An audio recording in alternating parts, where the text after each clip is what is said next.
नमस्ते। इस दिलचस्प एक्सप्लेनर में आपका स्वागत है। चलिए, बिना किसी देरी के सीधे मुद्दे पर आते हैं। आज हम बात करेंगे भारत के संविधान की। हम सब अधिकारों की बात करते हैं, राइट? लेकिन जरा सोचिए, हमारे संविधान के भाग 3 में, खासकर अनुच्छेद 15 से 19 तक, हमारे आदर्शों और एक प्रैक्टिकल समाज चलाने के बीच कितना बेहतरीन बैलेंस बनाया गया है।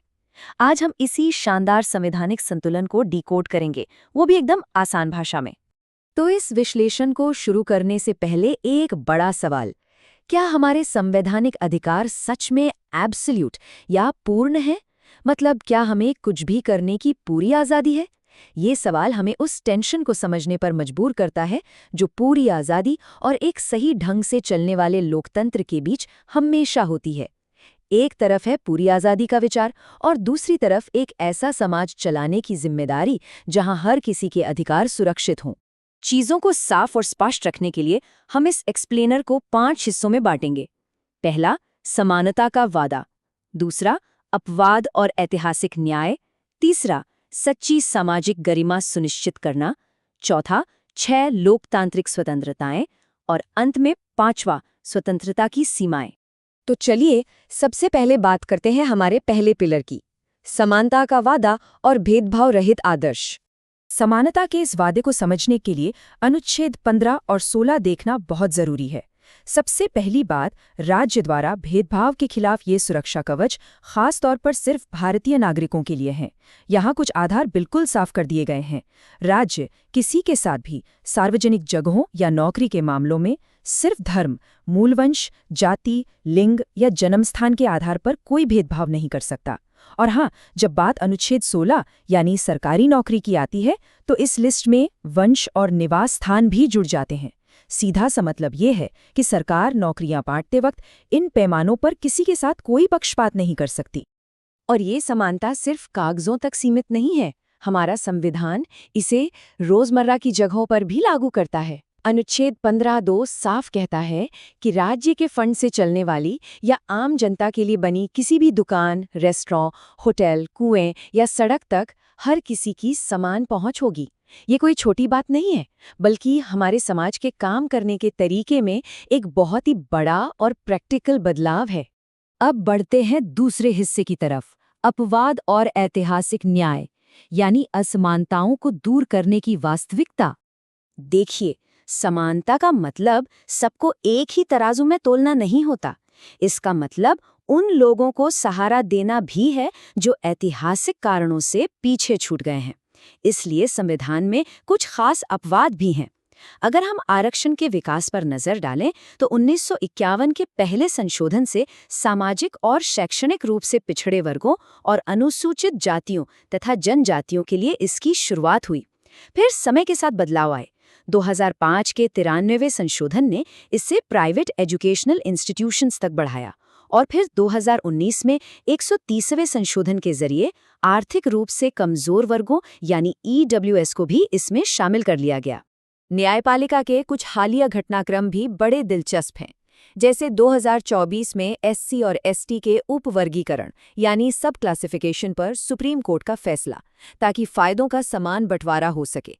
एक और बड़ा महत्वपूर्ण फैसला ये भी है कि अगर कोई व्यक्ति हिंदू, बौद्ध या सिख धर्म के अलावा किसी और धर्म में परिवर्तित होता है तो उसका अनुसूचित जाति का दर्जा खत्म हो जाता है। अब इस पूरी बहस में एक बहुत ही क्रूशल पॉइंट है जो 1992 के मशहूर इंदिरा साहनी केस में तय हुआ था।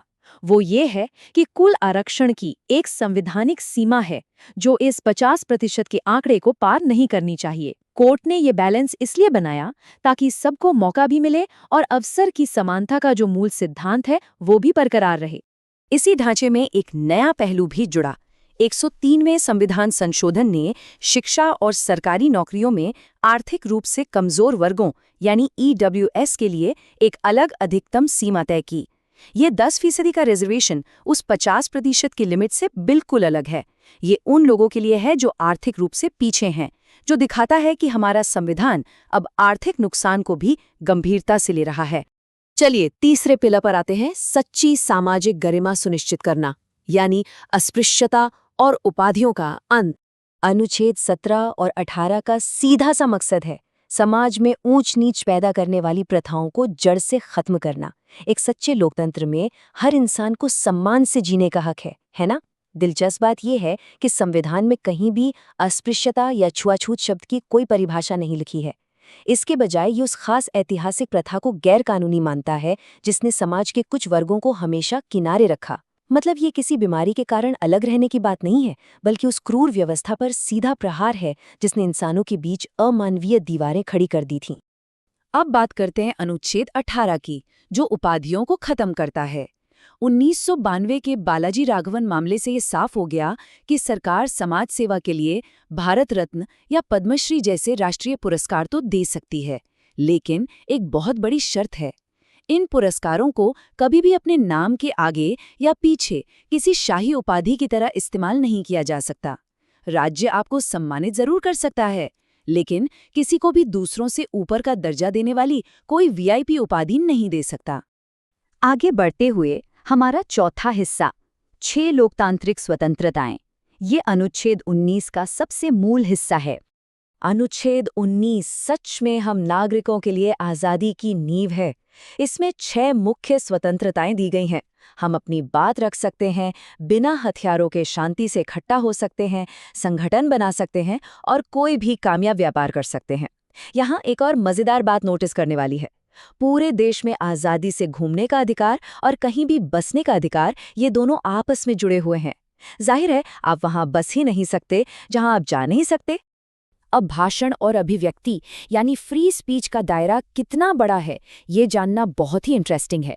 इसमें सिर्फ प्रेस की आज़ादी नहीं आती। सुप्रीम कोर्ट के मुताबिक अपने घर पर तिरंगा फहराने का अधिकार, इंटरनेट इस्तेमाल करने का अधिकार और हाँ, सबसे चौंकाने वाली बात, चुप रहने का अधिकार भी इसी में शामिल है। क्योंकि अभिव्यक्ति का मतलब सिर्फ बोलना नहीं होता, कभी-कभी कुछ न बोलना भी एक बहुत मजबूत अभिव्यक्ति है। और अब हमारा 5वां और आखिरी पिलर, स्वतंत्रता की सीमाएं, यानी हमारी आज़ादी के रक्षक या गार्डरेल्स। हम सब जानते हैं कि किसी भी समाज में एब्सोल्यूट या बेगाम आज़ादी नहीं हो सकती। अगर सब अपनी मनमानी करने लगें तो सोचिए क्या होगा? पूरी तरह से अराजकता फैल जाएगी। इसीलिए संविधान ने इन स्वतंत्रताओं पर युक्तियुक्त निर्बंधन या रीजनेबल रिस्ट्रिक्शंस लगाए हैं। हमारी बोलने की आज़ादी कहाँ खत्म होती है? आप देश की अखंडता के खिलाफ नहीं बोल सकते, दंगे नहीं भड़का सकते, किसी की मानहानि नहीं कर सकते।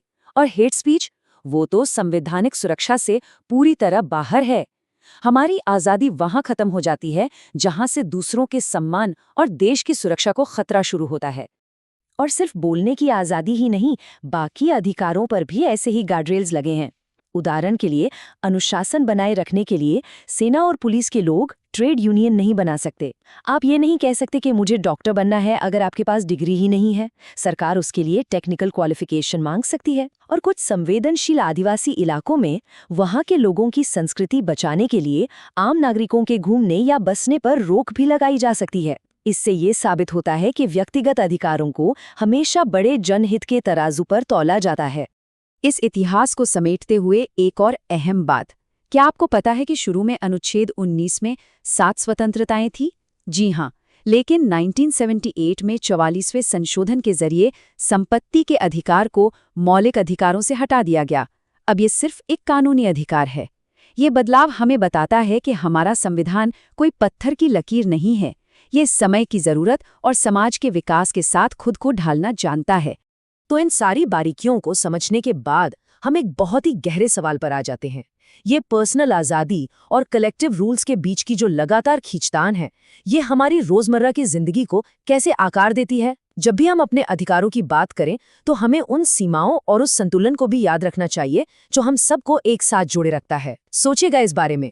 इस एक्सप्लेनर में हमारे साथ जुड़ने के लिए बहुत बहुत शुक्रिया। सीखते रहिए और सवाल करते रहिए।